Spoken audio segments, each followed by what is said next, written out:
Welcome into another exciting, entertaining, existential, hopefully illuminating edition of the 617 podcast by the Boston fans, for the Boston fans, proudly part of the Crowworthy Network.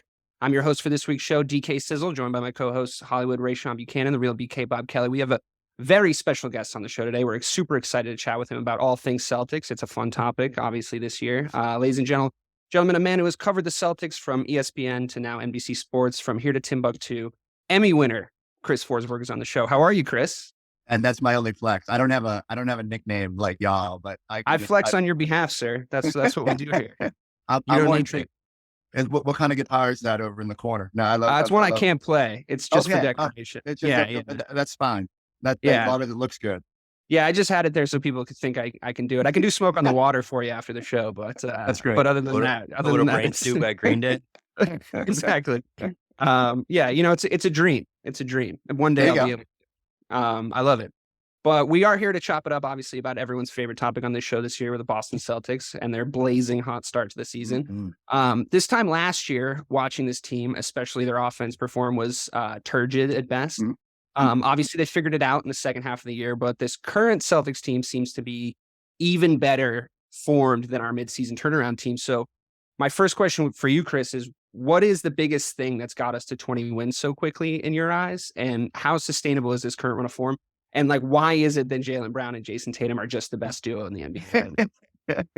It's well, I think you answered your first part of your question with the third part, right? So Jaylen and Jayson have been just otherworldly this year, and Tatum really taking strides from what we saw in the finals, being a little bit inconsistent and probably running out of steam a little bit, but building off that second half and just going to a whole nother level and really just being elite out there and emerging as a MVP front runner and someone that wants to do it on both ends. Then you got Jaylen, who gets overshadowed by it all, unfortunately, but has been really, really good. Elite scoring. The last two games as we're recording this, no turnovers, 92 minutes now without a turnover. That's like the dream when you talk about where you wanted Jaylen Brown to get to. Yeah, I don't want to hear anything about his handles anymore. I feel well, he's still going to, there's going to be that 5 turnover game and we're going to bring it up invariably. But, no, he's making strides that it's clear. When you give something for Jaylen to focus on, he goes and figures it out. So you get those two doing what they're doing. And that's pretty good base for what you got. And then Marcus has been great. And Derek White has been unsung. And Malcolm Brogdon has been the missing piece. And we were talking about today on one of our shows. And last year, the Celtics were playing 8 guys in the playoffs and felt like Ime didn't have confidence to go any deeper. Hauser had proven himself at that point. They didn't have faith in Garnett at that point. But now you got Blake getting dusted off every 7 days like he's a football player, goes out there and does what he does and dunks the ball a couple times now. And a couple of vintage Blake Griffin moments. Yeah. With Celtics jersey. It's been nice. By the end of this trip, maybe they're going to roll out the Kia at the Staples Center and let him do his thing. So, oh man, what a throwback! Throwback to the height of Blake Griffin. So, you just blend that all together, and it's I'd be lying if I said I thought it was going to be 25 to start the year. But yeah, it's been fun to watch. A lot of these games you feel like they wouldn't have won last year, that they're finding ways to win, and it feels pretty sustainable. I don't know if the offense is going to be historic level good, but the way dudes are shooting, there's no reason to believe it can't. Yeah. I think that's been the best part. And, I didn't see 20 or 5 either. And obviously we know what happened in the offseason. We're losing, Ime Udoka, due to what happened. And obviously, Joe Mazzulla is the guy that stepped in. And, I'm not gonna lie, I thought he was in over his head the first few games, as anyone that's new in that position would be, but my question to you is it time to remove that interim tag? Because once again, the man's 20 or 5. He's basically doing what Luke Walton did in 2015 with Golden State when they won 24 straight or something like that at that time. So is it time to remove the interim tag from Mazzulla's name? I would say that my guess has always been, and the Celtics can't really talk about it, but the inclination I would think is that they can't really do that until there's a resolution with the Ime situation. But I think we all know that the way it played out with Brooklyn, that Ime is not going to be back here. And as soon as they can, not only will I think Joe will get the title, but he'll get some security and the assurance that this is his. he's sort of proven himself. I think 20 and 5 tells you he's doing a pretty good job. And you don't want to overreact to that. I don't think you're going to throw a 6-year deal at him or something like that. But you give him 3 years and make sure that he knows he's comfortable here and that he's got support of ownership and general manager. And, I think eventually we'll get to that point. It's just a matter of, figuring everything else out before that. And unfortunately, I don't know how quick that resolution will come. But the great thing is, I don't think Joe worries about it. He just does what he does and is really good at his job, even though knuckleheads like me sit here and scream about more timeouts. And, he's doing a pretty good job and he's pressing all the right buttons. So I'll just keep yelling and he can just keep being a really good coach. Yeah, I think it could be resolved. I know there's been rumblings out of Atlanta, what happened with Trae Young the other night, with him going at Nate McMillan. So maybe if he doesn't make it out of the regular season or make it past, this calendar year, maybe Ime is a guy down there in Atlanta, then they could, end up doing that. So, that's crazy how quickly that developed down there too. So, but yeah, so maybe that's something that comes to fruition, in the upcoming weeks.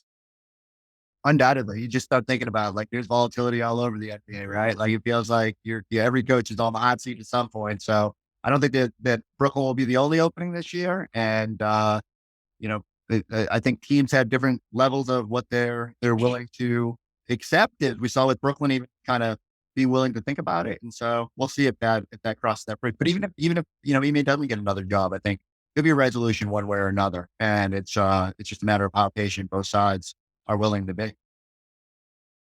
Yeah, for sure. So when you look at the Celtics team, right? Ray just kind of touched on it. We already touched on it. The prolific levels of offensive that they've been getting to. As of right now, the Celtics technically have a better offensive net rating than both, probably maybe the two best Celtics teams in Celtic history, the '86 Celtics and the '08 Celtics. Do you think that these two teams actually measure up, or do this current version of the Celtics actually measure up against those two teams? Because technically, right now, statistically, they do. It's wild to even think about, but It is. I think the offense has been so otherworldly. It sort of skews the numbers, right? What's crazy to me is that not only have they been otherworldly, but it's not like they've had a lot of lopsided games. That it's actually felt like, that '08 season, every night Gino was up on that Jumbotron dancing and, y'all didn't have to kick anybody out of TD Garden very late because people were already heading to the exits with 5 minutes to go because the game was locked up. But I would say that they have moments where they pass the ball like the '86 Celtics. They have depth. I don't know if Malcolm Brogdon or Grant Williams or whoever you consider your sixth man is exactly Bill Walton and all those the luxuries of the mid '80s Celtics, but I can see the comparisons. I wonder. It's a great exercise. I'd have to go through player by player.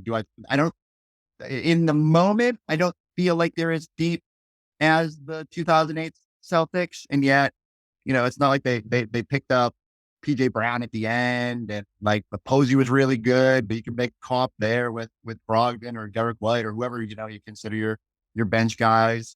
That's interesting. Sam Hauser and Eddie House got some comparisons.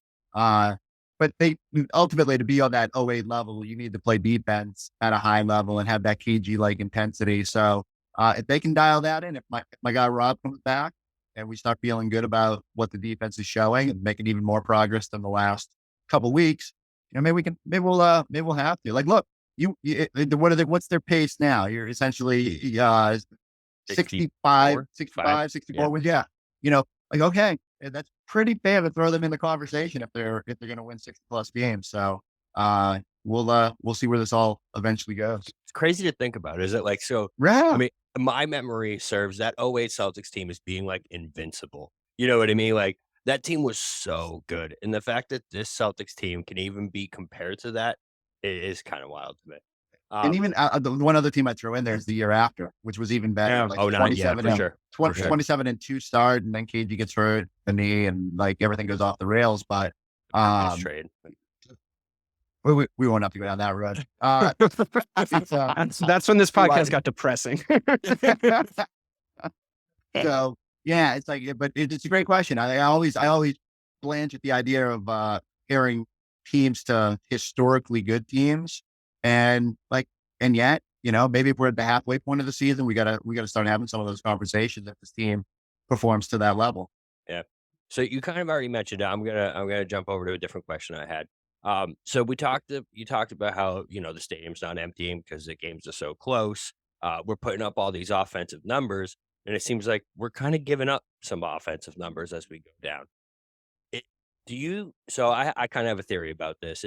I Okay. feel like defense takes a lot out of guys. You know what I mean? It takes a lot of effort to show up defensively every single night and play to Mhm. that level that they were playing at the end of last season. Do you think a little bit is it maybe not purposely, but mentally they're kind of saving that intensity for the games that they actually need? And right now they know that they can outscore everyone any given night. They Mhm. can outscore you. Do you think that kind of plays into the lack of defense that we've seen so far? Yeah, like, and I would say it cuts both ways in terms of one, their offense is so high paced right now. I think they are expending a lot offensively, and so that it just naturally, like anyone who's ever played basketball knows, like if you're flowing and like your offense is clicking, there's just natural tendency to downshift. You don't lock in on defense as much as you should, and that's not fair. Like really great teams eventually figure that out, and that's this team's challenge. But yeah, in general, I think we've seen instances late in games.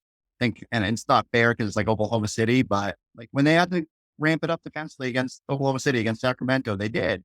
And so, it's there.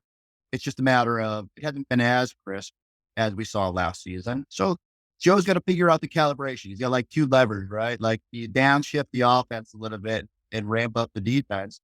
And maybe Rob coming back just naturally helps you find that balance. But you got to find that sweet spot. And I do think, by the end of the year, they'll have a top 10 defense, top 10 offense.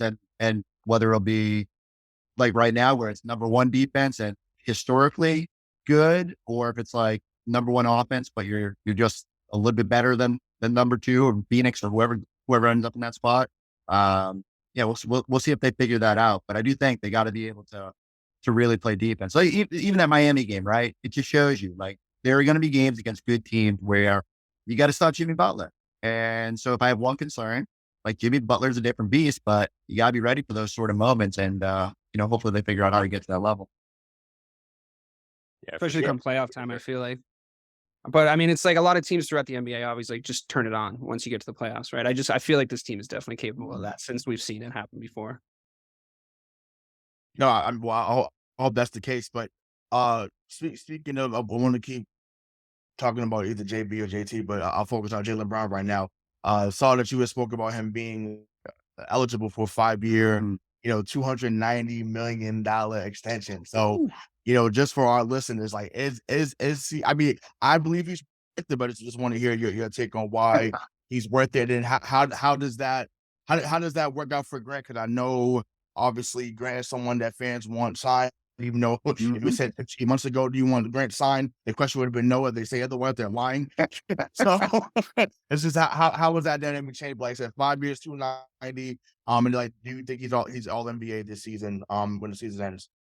Yeah, it's interesting. So much of like how we judge all NBA guys isn't just the individual stuff. I mean, with some guys it is obviously like even I think back to last year, Durant, how good he was, but he'd only played 55 games, and that it all factors into the conversation. But if your team is really good, your team is historic, like the Celtics had the potential to be, then you're probably going to get two guys on there. And so I can definitely see a roadmap for Jaylen, even though like it's hard, just hard because it's 15 players and there's 3 centers, and I don't know what Jaylen will classify as a guard or a So forward, but I'll put you on the spot then.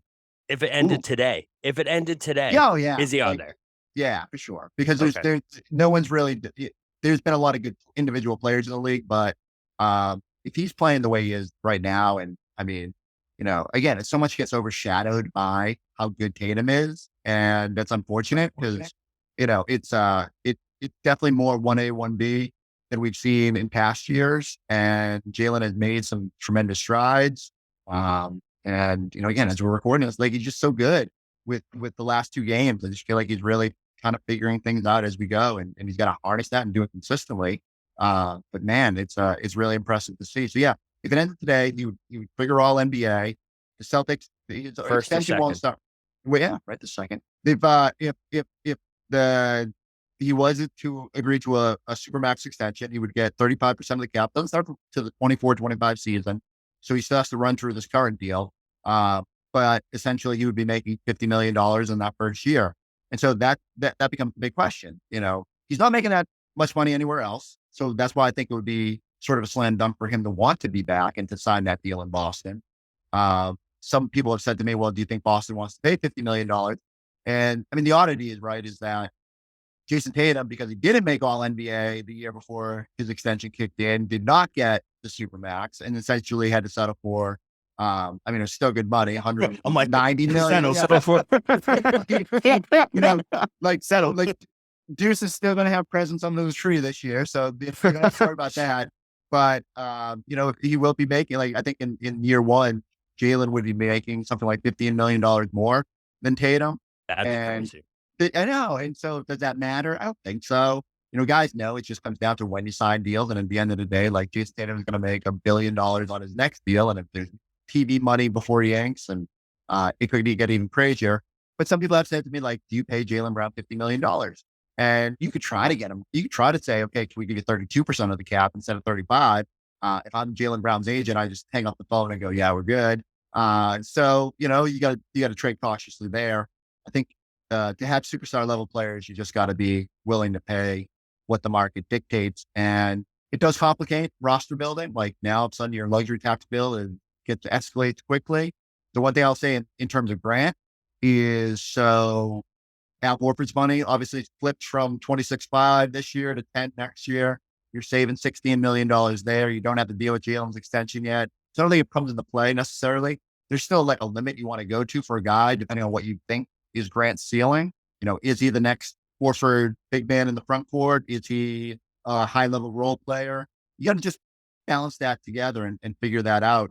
But yeah, I have no hesitation. If I'm the Celtics and knowing that new TV money is going to probably send the salary cap soaring at some point, yeah, you probably do that deal in a heartbeat. And the best part of it all is never let him get the free agency, and don't even let him get a chance for Atlanta to make a pitch for him to be their guy, or whatever other team out there might covet him.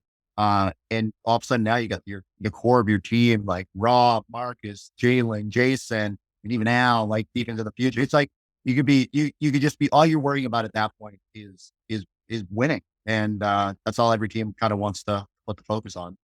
Yeah. Don't make that Shaq Penny Hardaway mistake. Don't, it's who else? Who else is out there besides Jaylen Brown that you want to go get? Well, that's what I mean. It's the same thing people were talking about, trading these guys when they were young. And I'm not saying it hasn't come up on this podcast when maybe some people were upset, but it's these guys are so young. It's who are you going to trade them for? Who's going to come back and actually make an impact like Jaylen Brown is? And I think thankfully, when the kind of stuff that these two guys as the stars of the team have been dealing with from such a young age, so any kind of weird contract stuff that comes up, like you said, Jaylen getting paid more than Jayson maybe in the first year, if he does get that supermax deal, they've been dealing with this stuff the whole time they've been playing together. It's I'm sure they've had these conversations. I'm sure it's part of their relationship. And like you said, it is 1-1A. We basically got what they thought they were going to get with Kawhi and Paul George in LA. We have now here in Boston. And I just think that duo, 7 years younger. Yeah. Did you hear the stat today about their points per game? It's more than Shaq and Kobe in their prime as of right now. So it's I mean, the sky's the limit there.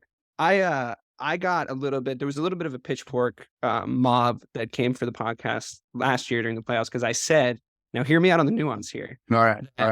That Jayson Tatum has more bottled skill level talent than Paul Pierce. He just does. So I'm not going to drag you into that debate, but I would love to know as it stands right now. Yeah, well, I just think people maybe misunderstood my point because it was oh, well, Paul won us a championship. And if you say anything bad about Paul Pierce in this market, they do come for you, which I maybe should have known. But I think you weren't saying anything bad about Paul Pierce. I wanted, it just said you were saying good things about. Yeah, but you know how people are. but that's the internet. But this is where we live. But I do want to know. I am curious. Regardless of that, or comparing him to other people, where would you put Jayson in your all-time Celtics list as of right now? If we had to do the list right now, we're not playing any more games. He hasn't won a championship yet, but where do you put him in your all-time? Yeah, and that's hard, right? Because so much of I'm probably lean towards banners as deciding, like you can look at individual talent. I do Of agree with you. course. I think like Yeah. just ultimately like in talent level, he's more talented than Pierce, has more in the bag, has more size, has more ability, like overall. Vindicated. Yes. And You hear yet, that, Celtics public? You hear that? It might come for you now, Chris. That's fine. Look, I lived through that Pierce era. He was great, but I remember a whole lot of 18 lost seasons or 18 losses in a row before those ping pong balls because they needed to get more talent around them. And look, I'm not saying that Jayson could have changed that by itself. But yeah, you need parts around you, which Jayson is lucky enough to have.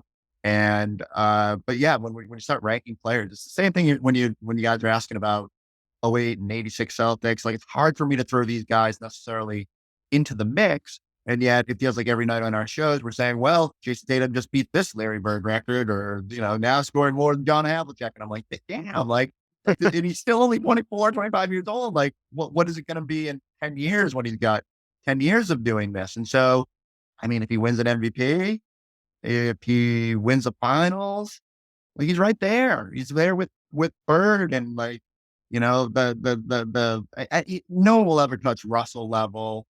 I don't know if anyone will have the impact. Like, I'm biased because of my network, but like Tommy Heinsohn, everything he did from announcer to coach to just being Mr. Celtics, like that's a really high bar to get to. But like in terms of accomplishments and all time, what you did and like where you rank in the NBA, ceiling's unlimited for Tatum. He's got to stay healthy. He's obviously a gamer. He wants to be out there. He's done a remarkable job doing that so far through his career. He's got to do it consistently and show that there's, he continues to evolve, but nothing about what we're watching suggests that it's going to dive off a cliff anytime soon. So, as long as he keeps doing what he's doing and, I think it's fair to start daydreaming about, like, I don't know. I always get Larry saying top 3 Celtic, top 5 Celtic. Because there's been so many top 10 though. He's top 10. Oh my gosh. Like I might be top 10 now, Yeah. Definitely. And, yeah. And so, I mean, I've already started working on the statue, to be honest with you. Just throw me some, all I need is like a couple Raptor projections about like what the next 3-4 years will be like. And, again, like you would won MVP. Not a lot of Celtics can say they did that. And, that just elevates where you go to in the pantheon. So yeah, like, I think I would feel pretty good saying definitely good, probably on pace to be a top 5 Celtic of all time. And depending on the titles and depending on the hardware, probably even higher. Yeah. I mean, listen, we'll be in good shape if he chooses to, if that happens in his career. Obviously we'll talk about Jaylen Brown as well, because I feel like they could be what Bird and McHale was, or not even, beyond that. So I'm hoping that's the case. But I want to give you credit because you said your only flex was really getting the Emmy. To me, and to many Celtic fans alike, you were Mr. TPE. Mr. Trade Player Exception. So that leads into what I want to ask, right? So obviously, Gallo got hurt early, right before the season started. And, people like Keith Smith, yourself has mentioned, and other media pundits have mentioned that the minutes are getting too high, especially on back-to-backs. And, if you're resting Al, and then obviously, Blake has been great and Cornette's been great, but, should they look into getting another wing at this moment to help spell Tatum about so they're more fresh going into the playoffs, or because they're 24 and 26 respectively, we should just ride these young horses to the playoffs and just see what happens? So just how do you find that balance? And if so, what are some guys you could think of that would be viable options, at those backup positions? Yeah, it's an interesting question because I think coming into the year, I would have liked to seen, and I don't think they need depth right now, but just like you said, the one thing we can quibble with Mazzulla is that we saw them run out of gas a little bit at the end of last year. So I think we always worry. And maybe that doesn't matter for a 24 and 26-year-old and all these guys overall. It's been good to get as much contribution from your bench as you have. But yeah, I would love to see those minutes come down. Now, some of that is just be a little bit more consistent, take the defense up another level, and all of a sudden, like, a dicey 10-point win becomes a easy 20-point win, or we get more Geno time and all that. So maybe that will happen organically as, again, I keep going, Rob comes back. And I think that's the biggest part of it all. Rob comes back. Do you feel comfortable at the center position? Now you got another body to throw out there on the second night of back-to-backs when I rest. Like maybe you rest But Rob. what do you think chemistry wise on that front? I mean, it's like when you're doing this well, when you're playing this well, and everything's Mhm. flowing so well. Do you get yourself back into a position where you're relying on a guy like what Rob Williams to the point we were before, when you know he's? I mean, as much as I love Rob, I would never say a bad thing about him. I love watching him play. You know that if you get into a position where you get comfortable playing two bigs like Mhm. every night, and you're doing well with two bigs every night, you're then more so relying on Rob Williams's health, sure. which has kind of I mean, what would you do from that perspective? I don't think I think there'll be a hesitation in terms of, I don't think he's going to play a ton of minutes out the gates. You're going to bring him along slowly because you have that luxury. And, like, look, it's going to take him some time to integrate, and there's going to be an overreaction if the offense dips and Rob's out there. And like, I get it. Celtics Like, fans overreact. I know. No. Right? But I do think, like, the best version of this team has Rob as a key piece. And so, they've got to figure that out. They got to figure out the groups that work best together. And they probably, like, that starting five last year was just a juggernaut. And I know they've been good with whether Derek's been in there or Grant's been in there, but I think the best version of this team has Rob in there. And then you figure out the bench, and you still have the ability to play those guys big minutes because Rob's only playing, say, 20 minutes a night to start, or 15 or 20, whatever they kind of nurse him back with. But I do think you just got to kind of throw him in there and live with maybe some bumps in the road. And that will get, and then bring it all full circle. That gives you the idea of, okay, like, what do you need? Do you need just another wing to sort of spell Jayson and Jaylen at various points during the season? Do you need one more big just because there's back-to-backs, and, for, like, say, Luke Cornett got hurt along the way, or, again, you just, like, these things will probably work themselves out pretty organically. I don't suspect they'll use the TPEs. I think just because they're already in pretty heavily into the tax. I could see some, like, if you could get off Gallo's money and bring back someone who's not prohibitively expensive, that you felt like fit the roster, maybe even fit long term, you consider it. But I think the more likely addition for this year will end up being the disabled player exception, ironically, from Gallo. And maybe you use that to outbid everybody on a buyout guy. And it might not be the sexiest name, but there's going to be a veteran wing who gets waived by someone who wants to tank for Wembanyama, and all of a sudden your bench benefits from it. But it's got to be the right dude, because it's going to be a guy who knows he's not going to play a lot. Might be a guy that just, is break glass in case of emergency in the playoffs. But I do think back to last year, and it would have been nice to have one more wing to throw out there and just say, hey, can you cover Wiggins for 5 minutes, while Jayson catches his breath? And so I've always thought that would be the position of need. But so much will come down to health and just, making sure you have the right depth going into the postseason. What Kind about of like Rashawn? the PJ Brown version of 2008, Ooh, essentially. Yeah. A wing let's version find of out. PJ Brown. Yeah. Mm. Well, I mean, personally, me and DK have talked about this in the shows we've done. I think even Bobby too. What about for someone like Rashawn Holmes or even like Ken Burks from Toronto? Like, I feel like those are low money options. I feel like listen, but I think Rashawn Holmes would be perfect here. I think he is a lesser version of what Rob is. Like, he's not someone that's going to be at the rim dunking on everybody, but can he get you on a given night 10 and 5 just to spell Orphan and Rob? Absolutely. So I feel like he's wasting away in Sacramento, even though they have a better record this year.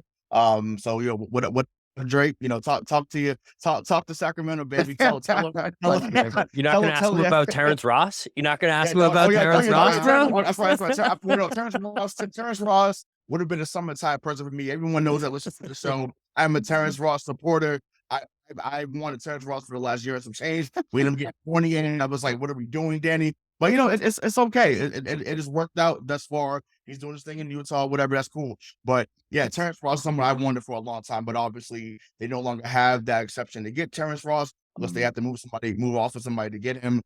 So it's not worth it. But yeah, to me, Rashawn Holmes, someone like a Ken Burch, can be that other third or fourth big that can help out this team in the future. So thoughts on that. So I'd have to look up, like, contract numbers and what these guys have for years left. I think part of it is, they're going to want time, especially if you're on the final year of a deal. Do you want to go somewhere where you're not playing? And sometimes being on just a winning team helps, and being some part of a championship team. So maybe they would. I don't know. Sacramento's lighting that beam pretty often out there. So I feel like maybe they're just cool they might actually be buyers this year more than sellers. Trust is an interesting one. Like they're kind of scrappy, and I think when they're healthy, they're interesting. But I don't know what's going to happen with that team, and not a great sign that Celtics can go in there on the third game in 4 nights, and second night of a back to back, and not energize them. So yeah, but I think you're on the right track. Look for guys that feel a need that aren't necessarily going to break the bank.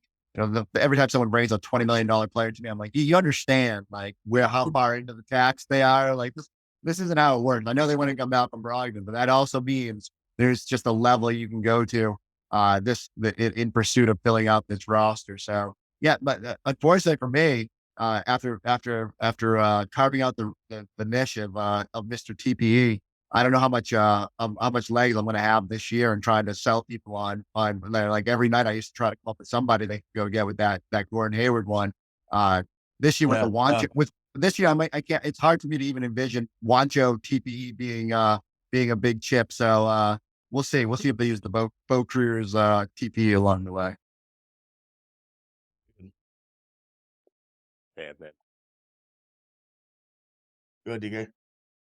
Yeah, so I wanted to ask you, Chris, just to wrap up.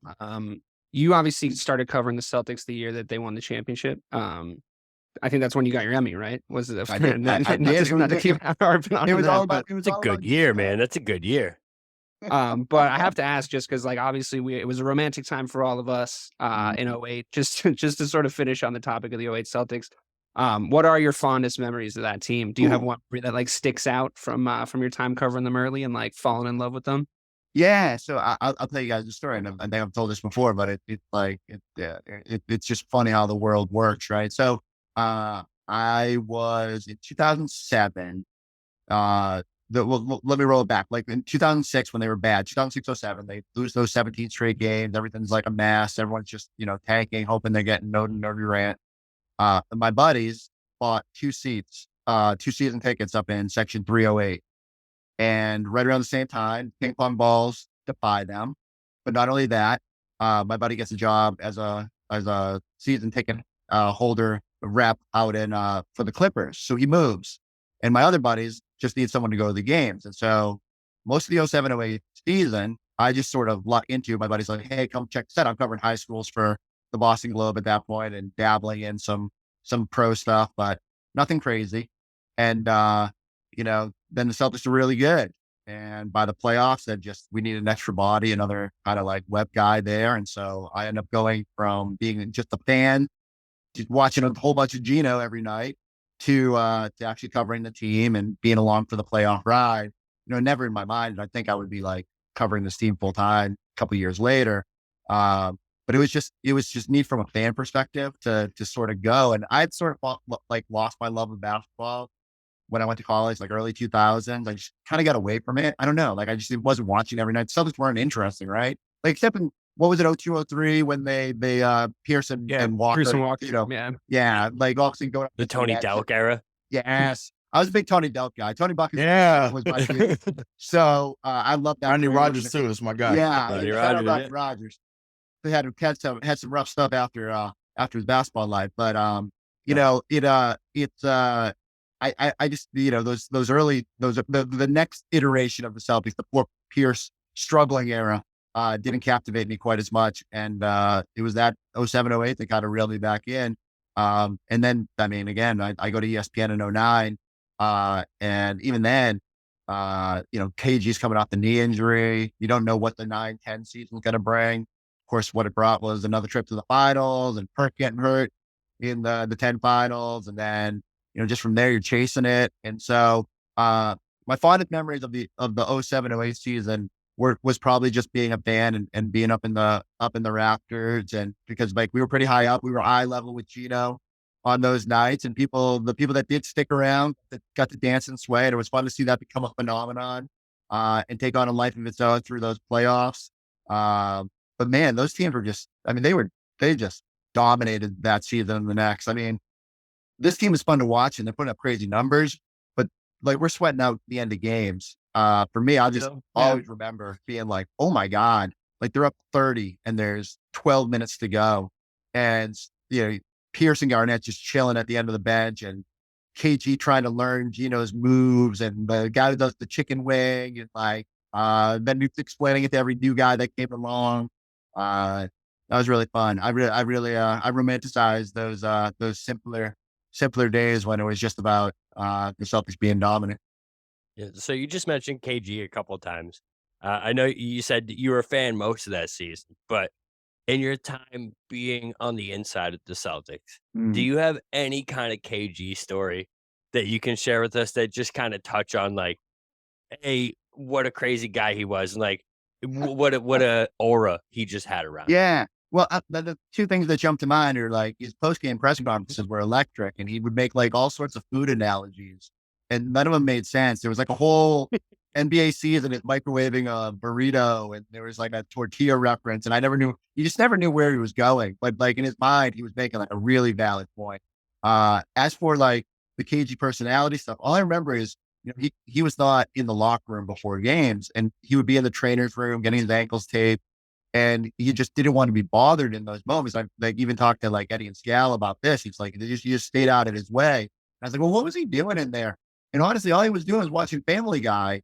But he didn't want anybody bugging him. He just wanted to like watch Family Guy, laugh, and then go like be so intense, and the most intense player I've ever seen. But yeah, I guess everyone has their pregame routines, but Peter and Stewie Griffin were where it was at for. I feel like that just adds another level to KG's lore. You know what I mean? It's like, come on, Kevin Garnett. He's just like the rest of us, guys. 100%. All God damn it, right, Meg. Chris, we're gonna get you out of here. But one thing we do like to do with our guests, just for posterity purposes, so you're now forever on the record. Could you just tell us before you go your all-time Celtics starting five, please? Ooh, Not a Mount Rushmore, because there's five of them. More important, a basketball team. So, like, do people? Do they go off the grid here? Can I like throw Yuri Welsh in my all? I want to hear your absolutely throw Yuri Welsh. I want to hear your bro. favorite players. 100%. I want to hear your favorite team that you could watch for sure. Wow. It does, yeah. You're not trying to win a championship. You know what's funny? As soon as we brought up Rodney Rogers and Tony Delk, Yuri Welsh was the other name that was in the back of my brain. I was like, Yuri Welsh. Yes. It's funny and I just got done telling you that I hated those early mid 2000s 0-0 Celtics, and yet Yuri Welsh has a soft spot. I think it was the first guy ever. Bro. Always. I'll never forget. I think they traded him for like a pick or something. I was like, that's stupid. Like, this Yuri Welsh, you can't trade him for picks. So off the top of my head, unprepared, I will go Kuzi, because I'm a Worcester guy, and like I have to romanticize everything. As am I, sir. As am I. You're in the right place. So, my dad used to drive me past his house out here, like when I was a kid, and be like, that's Bob Cousy's house. He still lives out here. And then I got to know him as I got older. And he's just been, he's literally a legend, out here. So I said Yuri Welsh. I will always have a soft spot for Yuri Welsh. I thought he was really good. And, I like Yuri Welsh on this Celtics team would be a killer, because he wouldn't have to carry the load that he did for the 05 Celtics. But unfortunately, I love it. My favorite part of this whole interview is that the end of it is like a 4-minute segment about Yuri Welsh. I love it. Forget all the other tidbits. Just talk about Yuri Welsh. The original 44. All the other 44. Yeah. Well, that's the thing too. I think all the 44s have a place in my heart. I don't know why. It's not like my favorite number or whatever, but I did have a poster of Danny Ainge when I was a kid. Again, I just like his game. He was the original sort of Marcus in terms of instigator, throwing the ball off Elo's face, or Mario Eli's face at one point when he was in Phoenix. I just like the way Danny played. You'd have to put Time Lord on there. Probably, you talked about will Jayson Tatum be remembered as one of the greatest Celtics? Number 2 will probably be Robert Williams right behind him. And then if I have to go a fifth guy, oh man, it's like picking your favorite sons. I guess it would, like, of all the guys I've covered, it's hard to not put KG on that list because of the intensity and how crazy he was. It's just how he changed everything.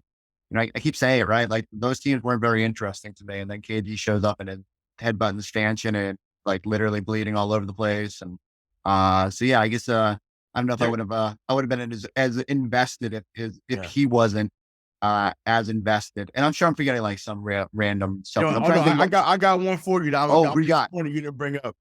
And number 12, Ricky Davis. That was my guy. Rayshon's guy Love- right there. That's love- Rayshon's love guy. Ricky Davis.